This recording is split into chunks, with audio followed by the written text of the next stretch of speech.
grateful to the IGPC for two things. One, for the opportunity to present, and the second, for scheduling this after the tea break.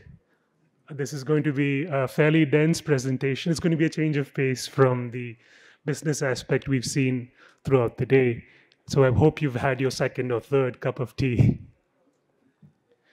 To begin with, that's a mouthful right there. So we'll shorten the code, and governance into an equally outdated acronym.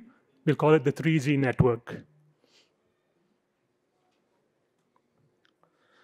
So we're dealing with ancient history, so I guess it's apt that we have an outdated acronym as well. And when we talk about the trans-oceanic trade, what we're referring to is the Indo-Roman trade. The Indo-Roman trade dominates for the last quarter of the before Common Era period, as well as the 7 centuries post in the Common Era. And the figures that we have for that period are generally from the Roman sources. These figures by the author Pliny the Elder, who was a statesman in Rome during the reign of Emperor Vespasian, refer to the volume of trade between Rome and India, the amount of wealth. It's a fairly well kind of understood and then historically proven sources.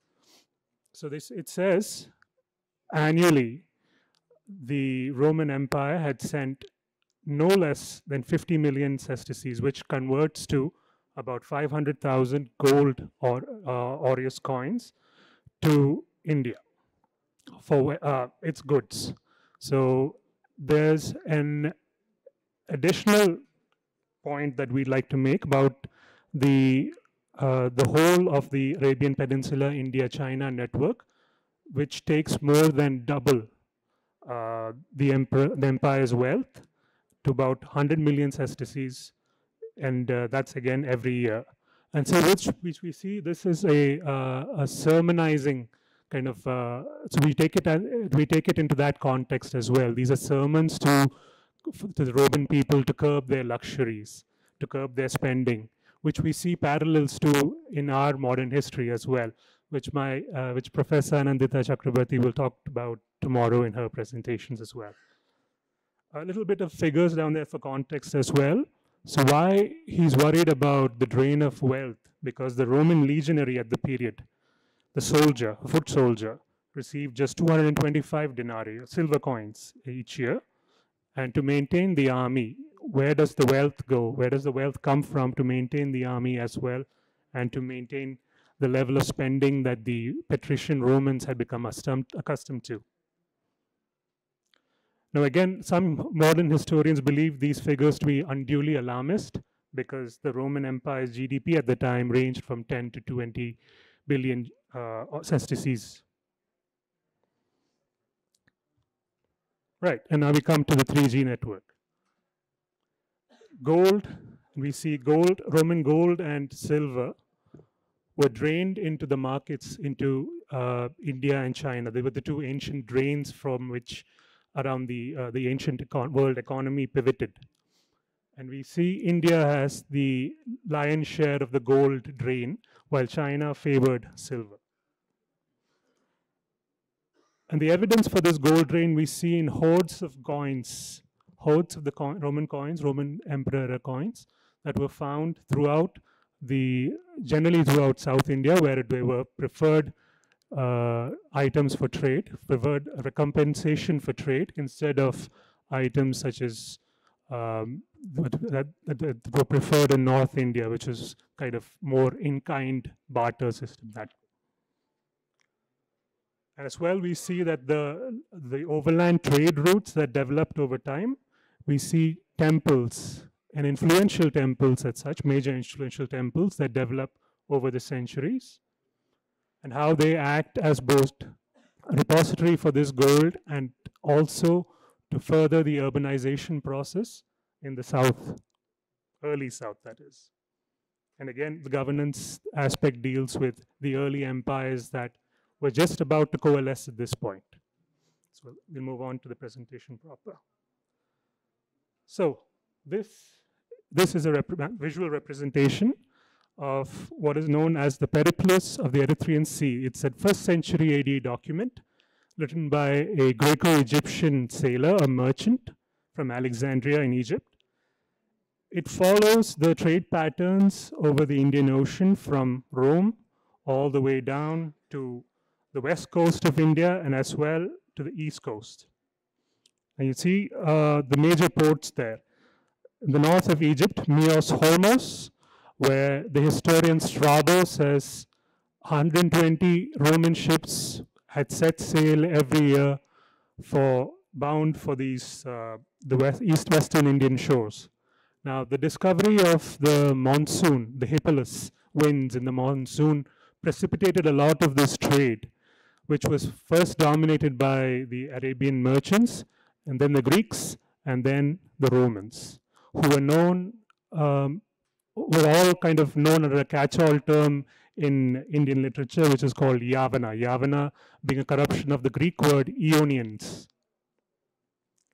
And so we also see in the Periplus, the Periplus just essentially means it's a logbook, it's a record of the journey from Rome all the way to India. We also see there's a land route, that's the Silk Road, and why we're not focusing on the land route as such is because the land route features more with the north of India, which is the Silk Road, and our presentation, our topic, features more with the south. And the items that they have for trade. Spices, obviously, black pepper, which is known as Yavana Priya. The Greeks loved it, the Romans loved it too.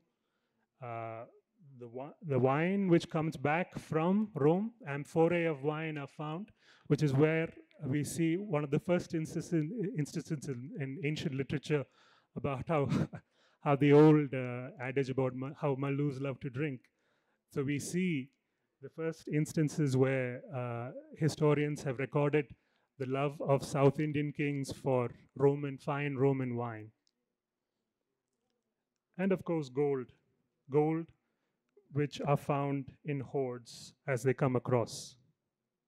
And we'll get to that in a bit.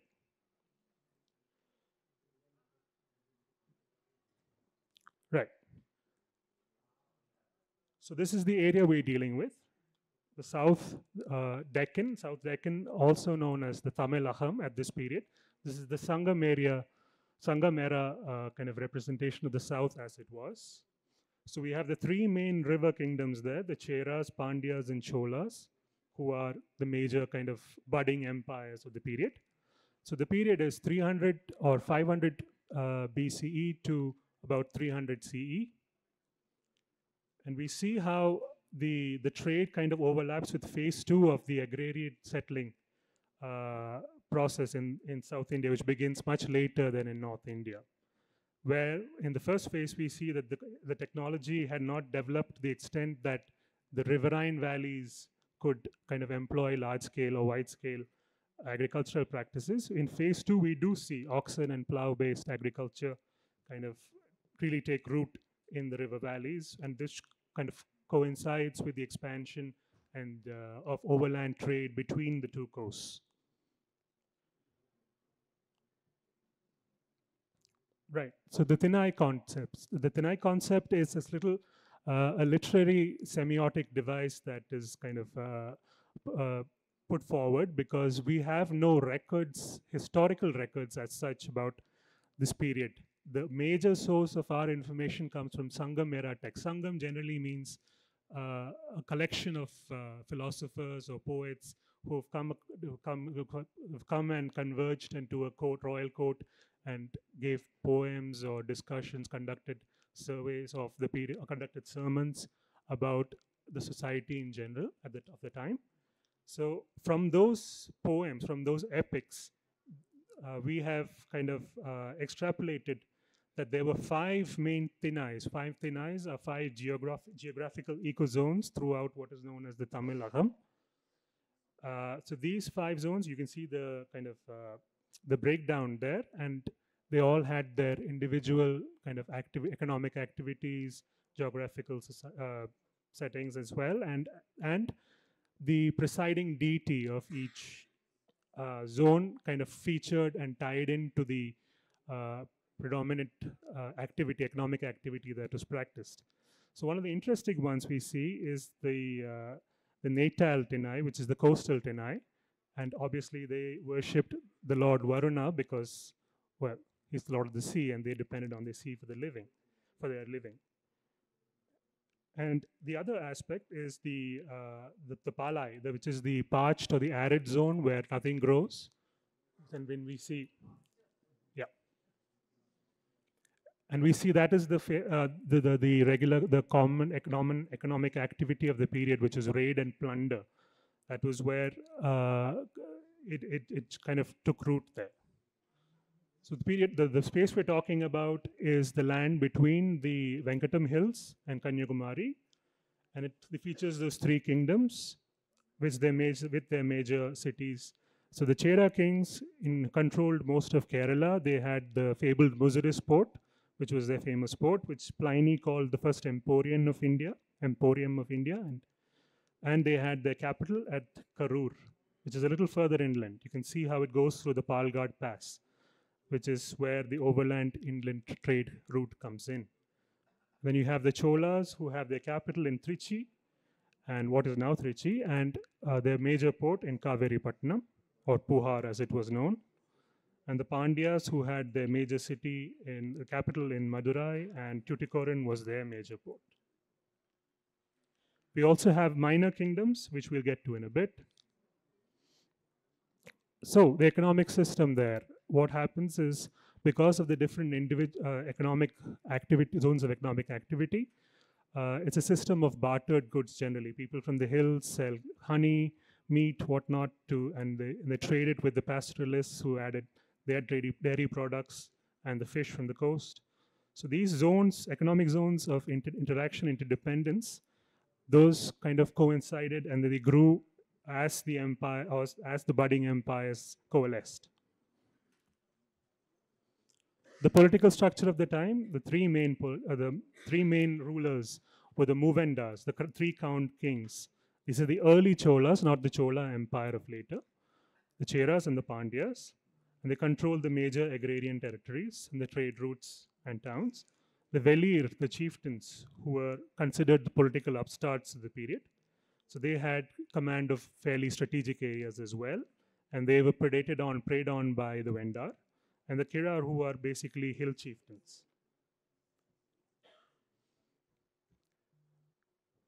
So the Movendars, as they moved to kind of build their individual kingdoms and kind of grow them into empires, their main concern was to kind of take over the Velir chief property, Velir chief land, and their strategic points of exchange.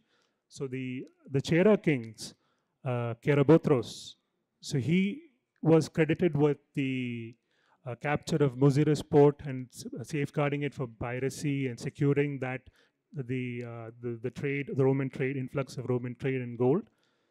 Pliny and others have credited it with him with that security. And this is a little graphic map to visualize how the spread of the urbanization took place, the method and the model. So we see a little legend there about how the towns developed along the rivers, along the routes. The dots there are megalithic sites, as well as triangles representing the hoards of Roman coins that were found. And we see,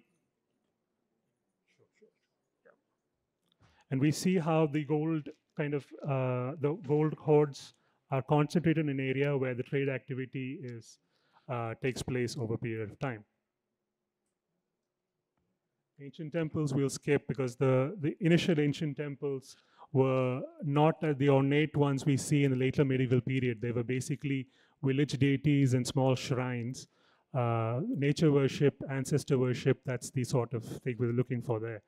And we see the medieval era, which is a little after the period that we have kind of focused on, but the major rock cut constructions of the temples, massive, the traditional South Indian temple, the formations and structures, that happened around a little later in the 6th and 7th century.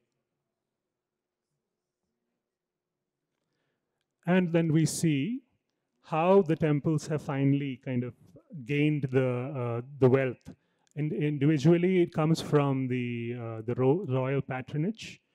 So the kings had recognized that the temples were an easy way or a fairly kind of convenient way for them to gain legitimacy for their rules, to be kind of accepted by their populace by donating their wealth. And of course, they were fairly religious as well. And to donate their wealth through linkages with temples, gift-giving linkages called dana or dana.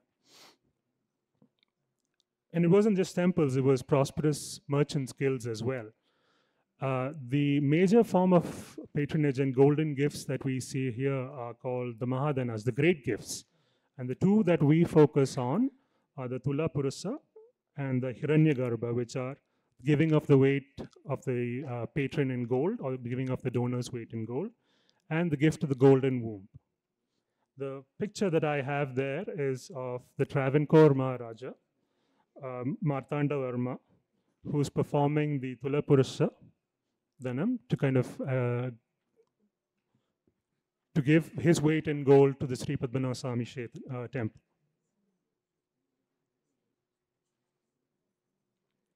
So as temples kind of grew in their importance, they also accumulated wealth, and they become a repository of gold and silver as well as precious jewels.